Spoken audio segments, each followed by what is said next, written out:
Bismillahirrahmanirrahim.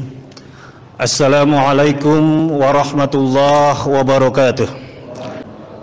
Hamdan wa syukran lillah, wassalatu wassalamu ala rasulillah. Allahumma salli ala sayyidina Muhammad wa ala alihi wa ashabihi ajma'in. Ashhadu an la ilaha illallah wa ashhadu anna Muhammadar Rasulullah. Qala ta'ala fi kitabihil karim, la in syakartum la azidannakum wa la in kafartum inna azabi lasyadid. Surat Ibrahim ayat 7 menegaskan kalau kita bersyukur maka akan Allah tambah nikmat yang ada pada kita.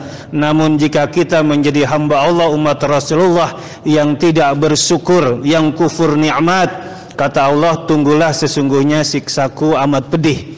Ayat ini mengatakan bahwa kita harus menjadi manusia yang bersyukur. Apapun yang kita rasakan, apapun yang kita terima. Kalau kita tidak bersyukur dikatakan kafir, kufur nikmat. Di dalam surat yang sama, surat Ibrahim ayat ke-34, bahkan bukan hanya kufur kalau kita tidak menjadi pribadi yang bersyukur. Kita dikatakan kufur dan zalim. Ayatnya mengatakan wa atakum min kulli ma sa'altumuhu wa in ta'uddu ni'matallahi la tuhsuha innal insana lazalumun kafar. Dan sudah aku berikan semua yang kalian minta kepadaku. Jika kalian menghitung-hitung semua nikmat-nikmatku, niscaya kalian tidak akan bisa menghitungnya. Innal insana lazalumun kafar. Sesungguhnya manusia itu zalim dan kufur nikmat. Jadi dua ayat ini menegaskan bahwa kita sebagai umat Islam diperintahkan untuk senantiasa bersyukur. Pertama, agar Allah senantiasa tambahkan rezeki yang ada pada kita. Yang kedua, agar kita tidak dicap sebagai hamba Allah umat Rasulullah yang kafir dan zalim. Hadirin hadirat jamaah subuh yang semoga dirahmati Allah. Sebelum lebih lanjut, saya Sunandar Ibnu Nur mohon izin untuk berbagi pengalaman, berbagi ilmu dalam rangka silaturahim dengan masyarakat Tarempa di Kepulauan Riau ini, yang kebetulan nanti siang jam 8 ada acara di Masjid Agung, acara pelatihan khatib Jumat, dan kedatangan saya ke sini melalui wasilah Bapak Udin yang sudah setahun yang lalu ingin menghadirkan saya di sini, dan alhamdulillah qadarullah Allah takdirkan bisa hadir menjelang bulan Ramadan. Kita harus menjadi pribadi yang bersyukur dan memanfaatkan waktu yang sangat singkat ini di dunia sebaik-baiknya, semaksimal mungkin. Saya merasa bangga dan senang melihat bagaimana kesadaran berjamaah masyarakat Tarempa di sini. Tadi malam sholat berjamaah Isya, Masya Allah penuh masjidnya, dan hari ini pun juga banyak jamaahnya kuliah subuhnya. Subhanallah walhamdulillah wala ilaha illallah wallahu akbar. Ya, kita harus memanfaatkan waktu sebaik-baiknya selagi Allah berikan kesempatan hidup. Di masa pandemi setelah setahun ini, sejak awal Maret 2020 sampai sekarang awal April, ya sekarang 8 April, jadi sudah setahun lebih. Ada begitu banyak yang meninggal, begitu banyak yang sakit, dan yang pasti adalah sangat banyak yang mengalami kesulitan hidupnya. Ada yang kemudian kehilangan pekerjaannya, ada yang kemudian dicopot dari jabatannya, kena PHK, ada yang bisnisnya bangkrut sebangkrut-bangkrutnya. Kesulitan hidup yang luar biasa. Bahkan di awal-awal pandemi, saya kawan-kawan saya di Majelis Az-Zikra, ya, di bawah pimpinan Ustaz Arifin Ilham, para asatiz, Banyak yang mengalami kesulitan hidup karena tidak ada lagi dakwah, tidak ada lagi ceramah, tidak ada lagi panggilan pengajian dan sebagainya. Sampai-sampai ada kawan saya seorang ustadz yang terpaksa harus pinjam uang 14.000 kepada temannya untuk beli beras. Untuk beli beras pinjam uang 14.000. Masya Allah. Dampak dari pandemi. Dan kita sekarang ini saya lihat semuanya sehat, saya lihat semuanya segar, saya lihat semuanya bisa datang ke masjid dalam rangka mensyukuri karunia Allah, karena kita tidak termasuk orang-orang yang kena dampak pandemi virus corona, yang kemudian wafat, yang kemudian terpaksa di rumah sakit, dikucilkan dan sebagainya. Alhamdulillah. Karena itu kita memanfaatkan waktu sebaik-baiknya. Ketika dulu saya di Gontor, di Mading, majalah dinding, ada tertulis kalimat yang mengatakan, ma kuntu ahsibu annal waqta yamurru bi hadhihi sur'ah. Sungguh saya tidak menduga bahwa waktu berjalan begitu cepat. Ya, tak terasa. Sudah setahun lebih masa pandemi dan sampai sekarang masih berlangsung. Sampai sekarang masih diberlakukan prokes, protokol kesehatan. Perjalanan saya dari Jakarta ke sini kemarin, Masya Allah. Jadi harus punya surat keterangan, dicek ya antigen, dan kemudian diperiksa secara ketat, baik di Bandara Soekarno-Hatta, di Bandara Hang Nadim sebelum ke sini. Masya Allah, luar biasa. Dan sampai sekarang pun kita masih dikenakan aturan prokes. Dan alhamdulillahnya di sini sudah ada perkembangan yang positif. Kalau di Jakarta, karpet-karpet yang digulung sampai sekarang belum ada yang digelar kembali. Di Jakarta masih harus berjarak sholatnya itu. Di sini alhamdulillah tidak berjarak. Alhamdulillah ada karpet yang tebal, yang mewah, sehingga kita bisa nyaman sholatnya. Mudah-mudahan kita tetap sehat, kita tidak terkena virus corona. Amin ya rabbal alamin. Allahumma inna na'udzubika minal barsi wal junun wal juzam wa min sayyil asqam. Mudah-mudahan kita tidak terkena penyakit yang luar biasa ini. Nah, kaitannya dengan memanfaatkan waktu, kalau seandainya kita tidak memanfaatkan waktu, surat Al-Asr sudah mengingatkan kita, wal asr innal insana lafi khusr. Demi masa sesungguhnya manusia itu dalam keadaan merugi. Ilal ladzina amanu, dan seterusnya, kecuali orang-orang yang beriman, kecuali orang-orang saling mengingatkan demi kebenaran dan dengan sabar. Ada kekecualian. Di dalam surat At-Tin yang sering kita dengar, kita sering mendengar satu ayat yang mengatakan, laqad khalaqnal insana fi ahsani taqwim. Sungguh telah kami ciptakan manusia dalam keadaan yang sempurna. Alhamdulillah, gagah, cantik, sehat, kemudian dalam satu komunitas yang luar biasa di Tarempa ini satu komunitas kehidupan yang membanggakan, yang menyenangkan, di mana masyarakatnya agamis dan pemdanya, pimpinan-pimpinan daerahnya juga agamis. Dan ini satu hal yang harus disyukuri. Manusia tidak luput dari yang namanya salah dan khilaf. Al-insan mahallul khata' wan nisyan.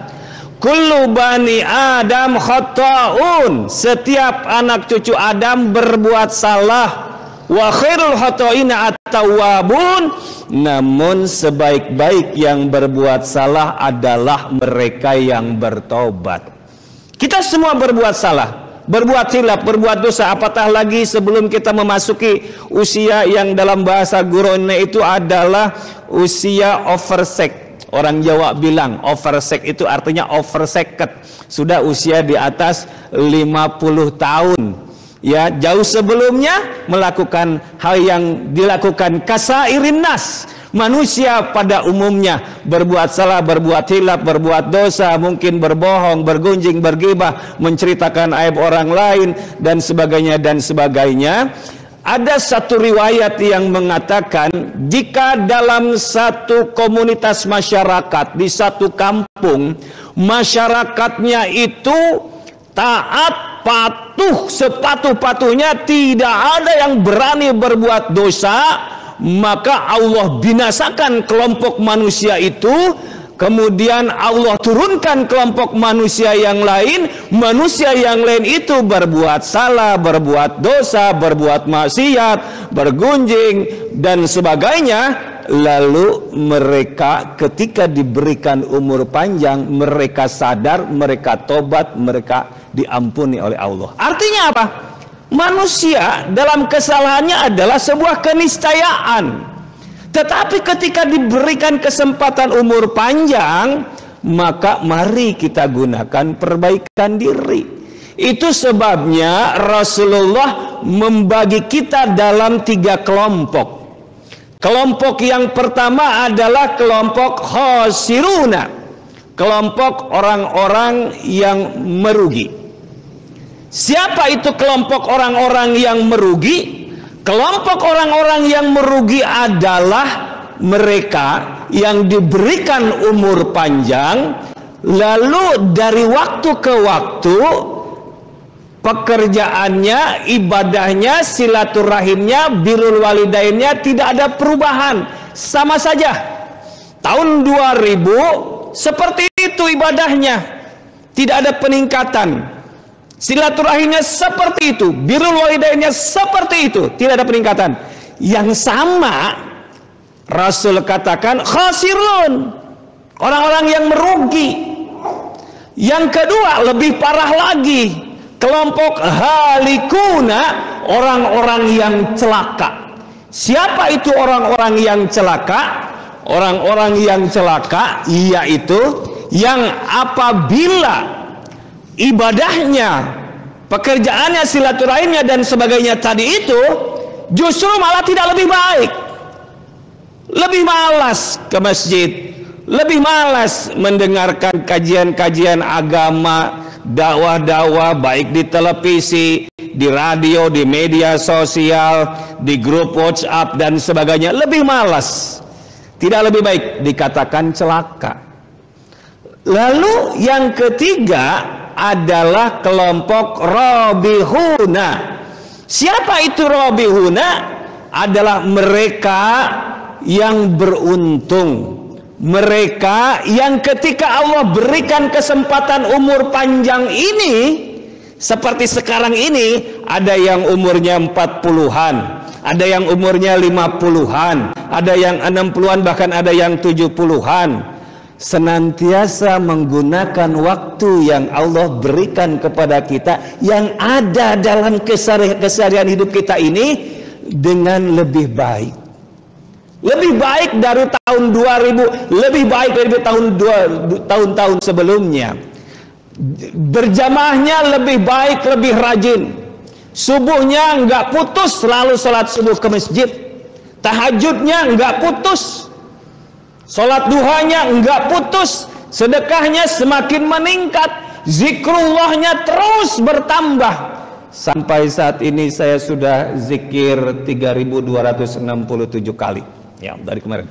Minimal, satu hadis mengatakan minimal 100 kali Rasulullah berzikir membaca istighfar, minimal. Bahkan sesungguhnya kita bisa mengamalkannya itu minimal 1000 kali, bisa 3000 kali dalam sehari. Senantiasa zikrullah, ingat kepada Allah, senantiasa bertasbih subhanallah walhamdulillah wala ilaha illallah wallahu akbar, la haula wala quwwata illa billahil aliyyil azim, astaghfirullahal azim alladzi la ilaha illa huwal hayyul qayyum wa atubu ilaik min jami'il ma'asi waz zunub, la haula wala quwwata illa billahil aliyil azim. Senantiasa mulutnya zikrullah, pikirannya zikrullah, hatinya zikrullah. Menggunakan waktu selalu mendapat pahala. Investasi akhirat.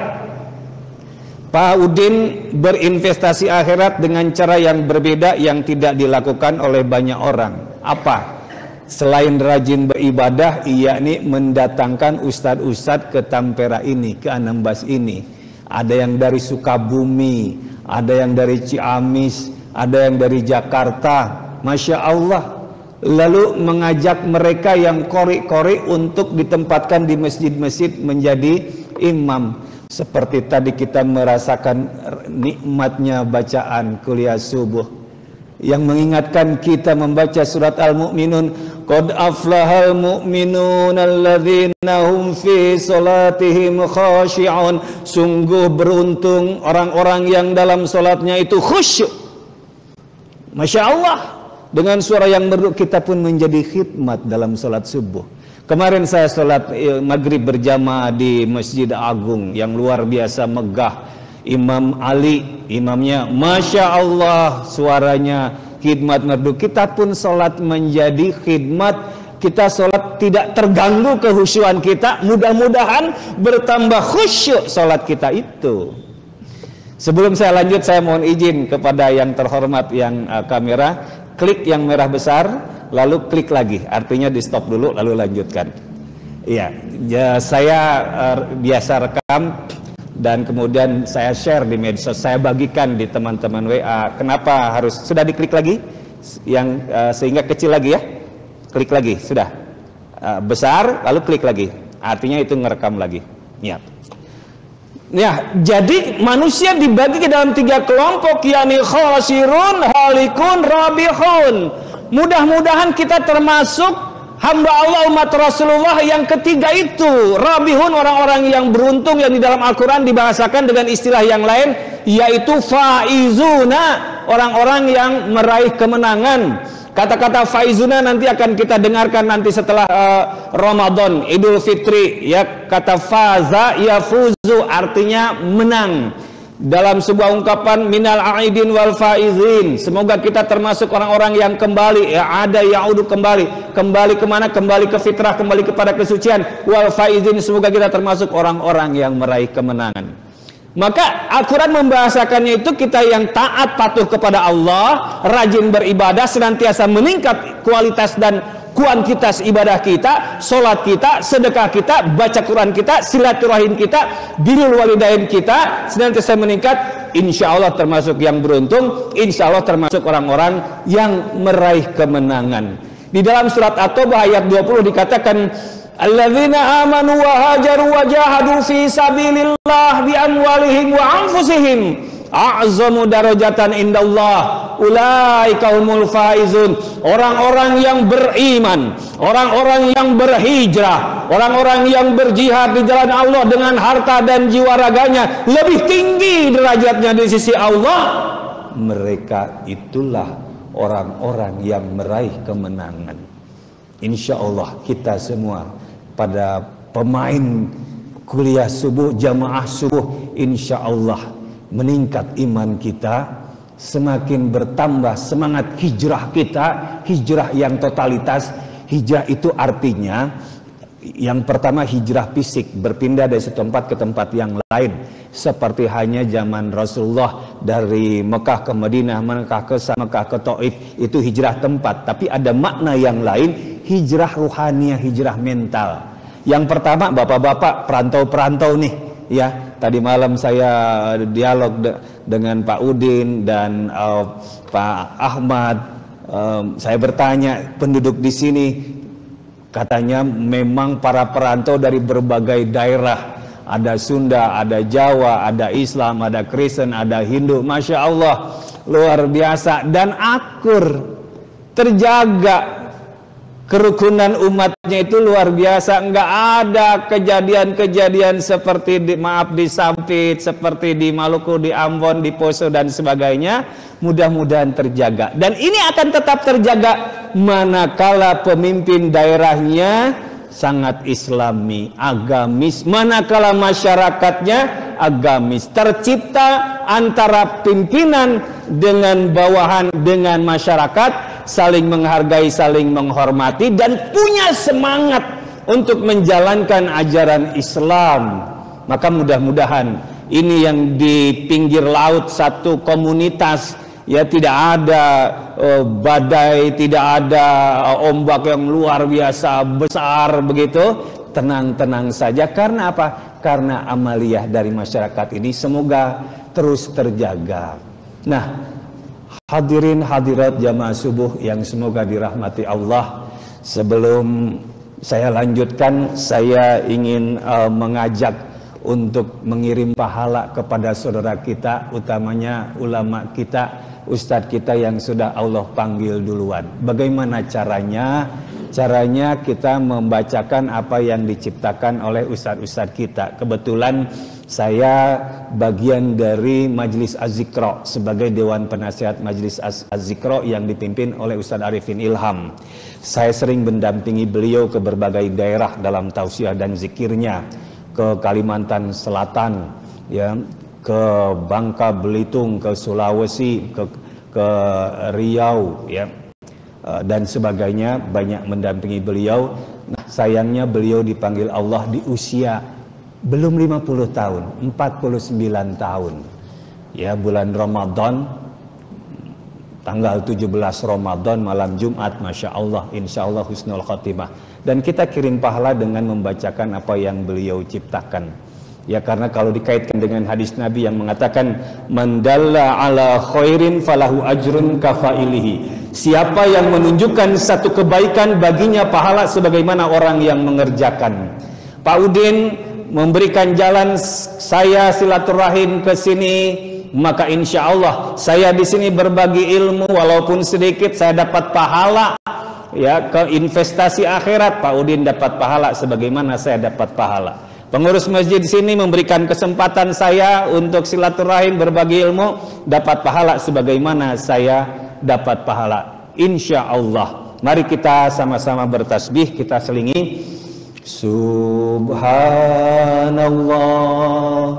walhamdulillah wala ilaha illallah huwallahu akbar. Ya Nabi salam alaika, ya Rasul salam salam alaika, ya Habib salam alaika, salawatullah.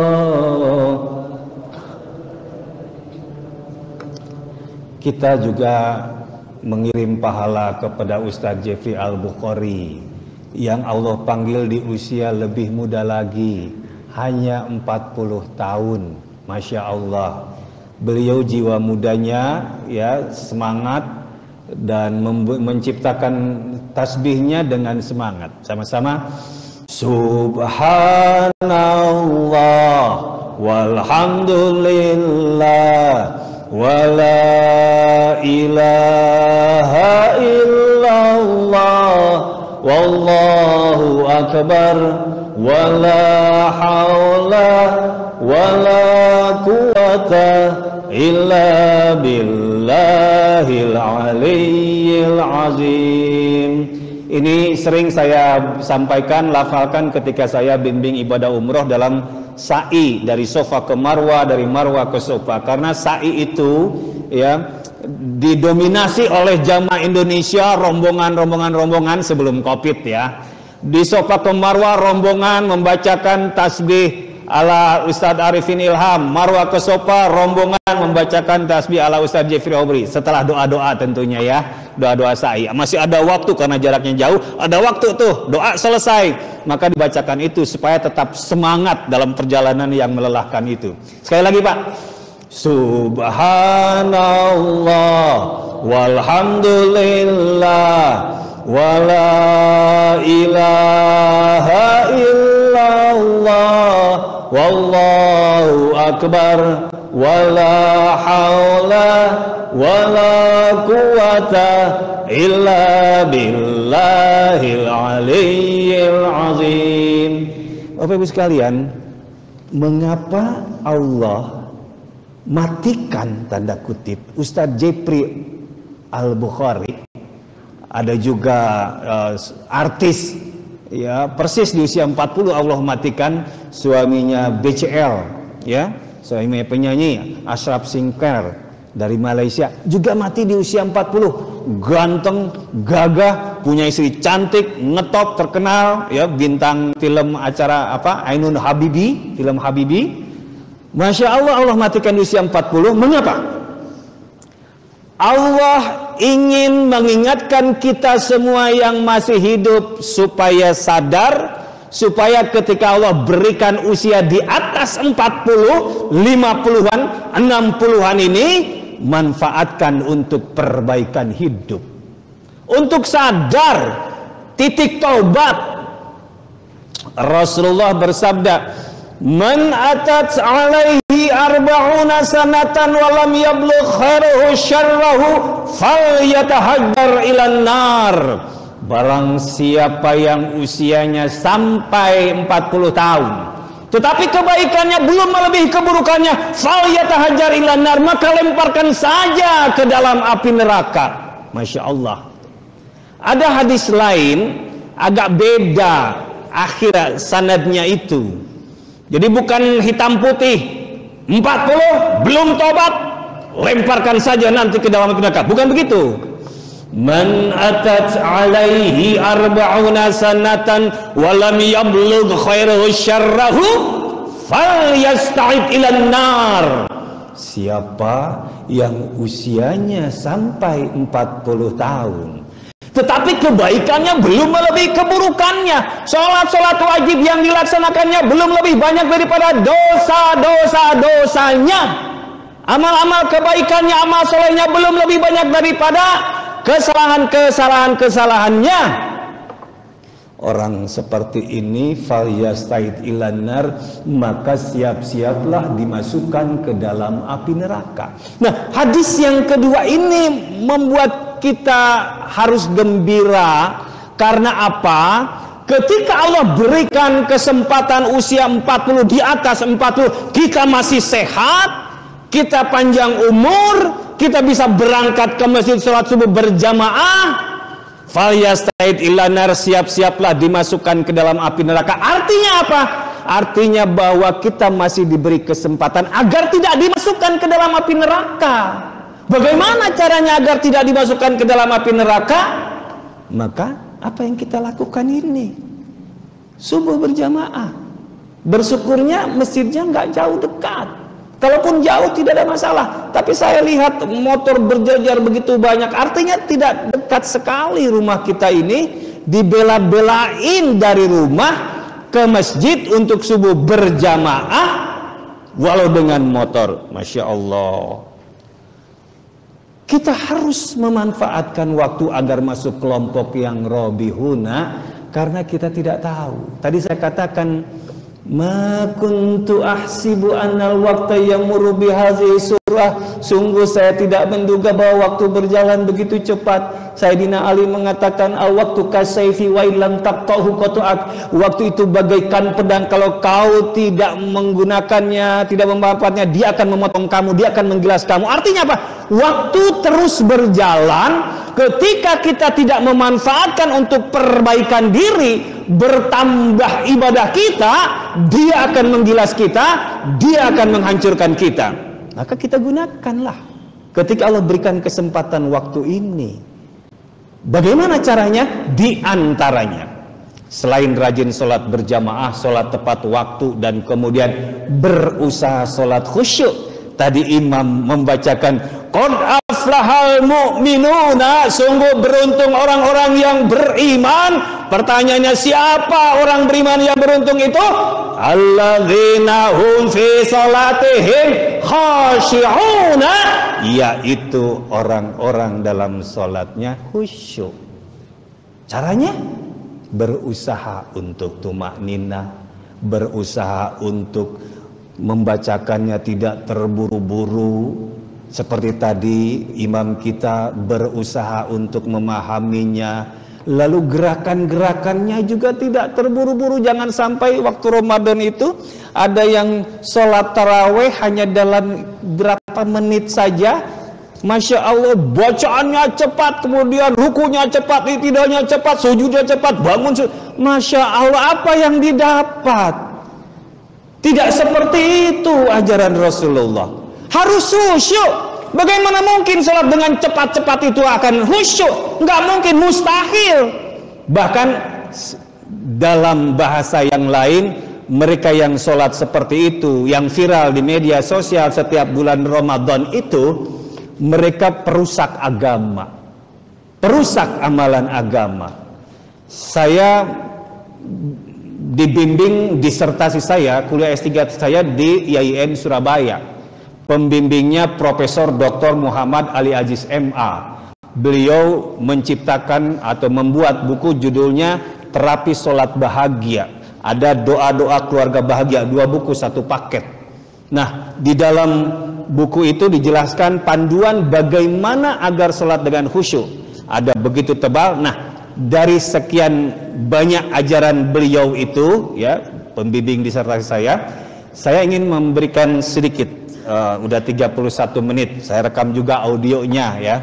Jadi ada videonya, ada audionya, itu biasa saya selalu rekam lalu di share. Nanti yang lebih mudah audionya tentunya karena kuotanya tidak banyak. Nah, begini Bapak Ibu sekalian, boleh sedikit lagi, boleh Pak Haji? Jadi selain tadi berusaha membacakan, melafalkannya dengan khidmat, gerakannya tumakninah, di sujud terakhir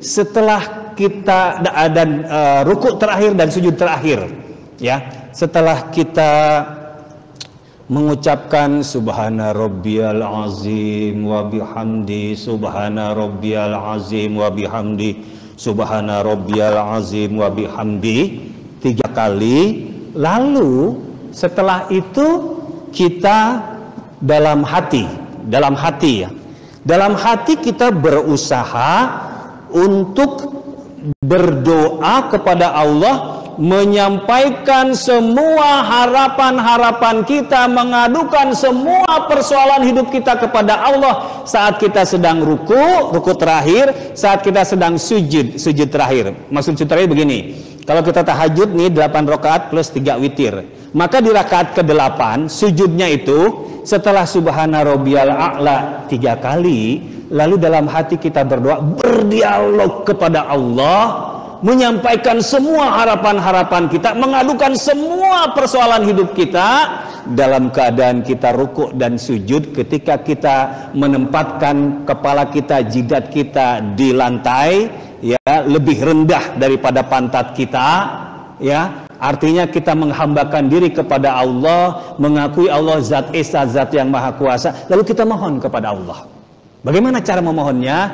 Menggunakan bahasa tawakal, lalu kita inventarisir begini. Jadi misalnya pertama tentang kehidupan, ya. Jadi ketika sujud itu, setelah subhana rabbiyal a'la wa bihamdi, subhana rabbiyal a'la wa bihamdi, subhana rabbiyal a'la wa bihamdi, dalam hati kemudian, ya Allah, terima kasih ya Allah atas semua karunia kehidupan yang telah Engkau berikan kepada hamba. Terima kasih ya Allah atas umur panjang yang telah Engkau karuniakan kepada hamba. Ya Allah, terima kasih ya Allah yang telah menyembuhkan sakit hamba. Selama hidup hamba telah mengalami sakit yang parah 3 kali. Terima kasih ya Allah, Engkau sembuhkan, Anta Syafi, Engkau Zat yang Maha menyembuhkan. Terima kasih ya Allah. Alhamdulillah, Alhamdulillah, Alhamdulillah. Setelah itu kita mohon ampun. Ya Ghafar, ya Ghafar, ya Ghafar, Engkau Zat yang Maha mengampuni. Ampuni semua kesalahan hamba ya Allah. Ampuni kehilafan hamba, dosa-dosa hamba, kezaliman hamba, kemunafikan hamba. Ampuni ya Allah. Ya Allah, panjangkan umur hamba dalam keadaan sehat walafiat. Ya Allah, Jadikan hamba umat Rasul-Mu yang bermanfaat bagi sesama. Jadikan hamba ya Allah yang khairun nas anfa'uhum linnas. Ampuni ya Allah orang tua hamba, kakak nenek hamba, sahabat-sahabat hamba. Ampuni ya Allah Ustaz Arifin Ilham, Syekh Ali Jaber, Ustaz Jifri Al-Bukhari, Abu Jibril. Terus kita sebutkan, ampuni ya Allah sahabat-sahabat hamba yang telah meninggalkan dunia ini, sahabat di pondok pesantren, sahabat di SMA, sahabat kuliah, sahabat di tengah masyarakat. Ampuni ya Allah, ya Rahman ya Rahim ya Ghaffar. Lalu rezeki, ya Razak, ya Razak, ya Razak, Engkau Zat yang maha memberikan rezeki. Berikan hamba ya Allah rezeki yang banyak, yang halal, yang penuh berkah dan ridha-Mu. Allahumma inna nas'aluka ilman nafi'an wa rizqan wasi'an wa shifaan min kulli da'in wa saqamin bi rahmatika ya arhamar rahimin.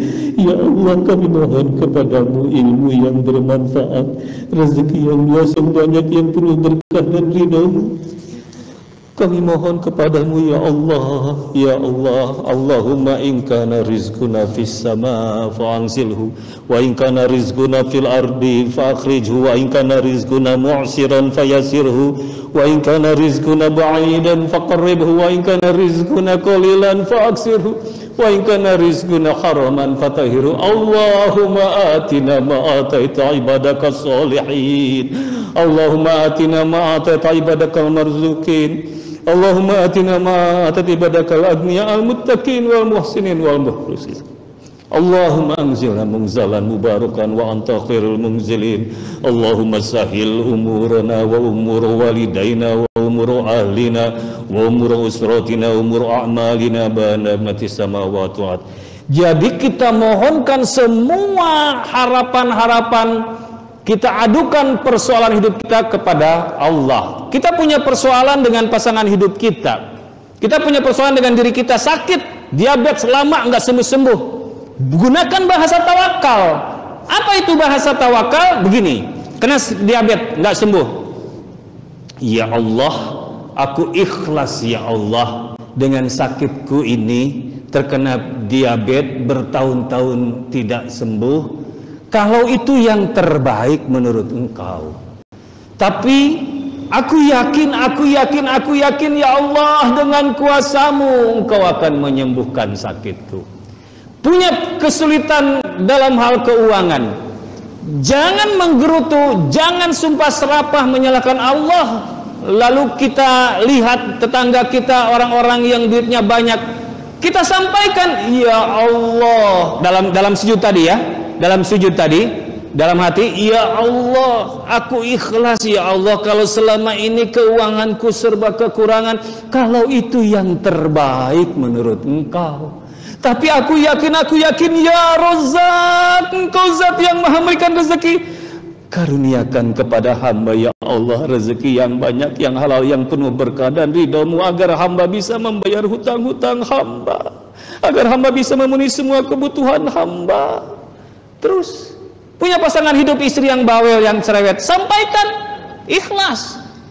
Ya Allah, aku ikhlas ya Allah kalau selama ini istriku bawel, cerewet, suka menyinggung-nyinggung, mengungkit-ungkit kesalahan masa lalu. Kalau itu yang terbaik menurut Engkau.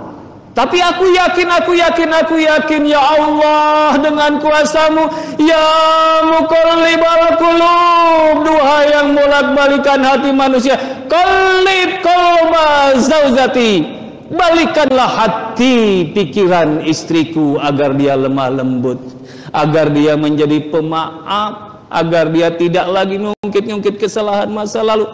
Jadi semua persoalan hidup kita sampaikan kepada Allah pada saat kita sedang menghambakan diri kepada Allah, pada saat kita sedang memenuhi panggilannya, hayya 'alas shalah, mari kita sholat, hayya 'alal falah, mari kita menuju kepada kebahagiaan.